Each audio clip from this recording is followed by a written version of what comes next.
KUKI militant singna Sinam Komda Nongmei kapsilakhre Meitei macha thiba khangdre leiri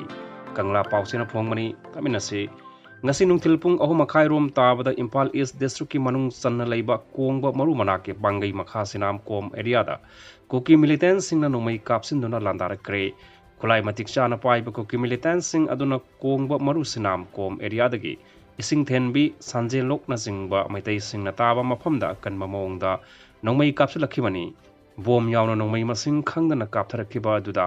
khulngakpa volunteer singnasu handuna Nongmei kapnakhi nakalani makta ahenma force sing thomjinarakre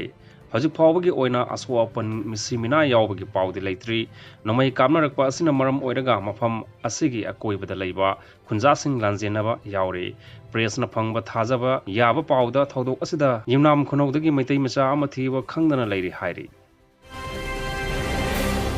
Kanglei Paki Maira Pausena Fongli Separate Administration Pami Central Force Lokthok Pai Yaroi Haina KUKI Singna Amata Oina Kholau Laukre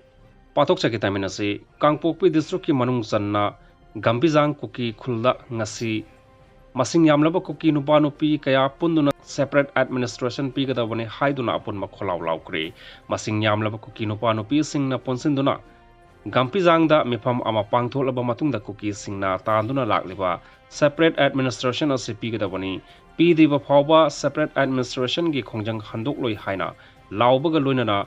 Gampizang gi mafam singda ngak senbagi damakta leiriba central force lokthokpa yaroi hairi makha tana central force thamduna KUKI singbu ngak senbagi thabak chathagadabani haiba kholaw lawkhi ngasi KUKI singi oiba mifam asiga mari leinana Gampizang area da mahusagum pochai yonbagi thabak chathaduna lakhiba adu ngasi gi mifam adu pangthokadabana maram oiduna pochai yonmana singba ngasi gi oina tahonkhide hairi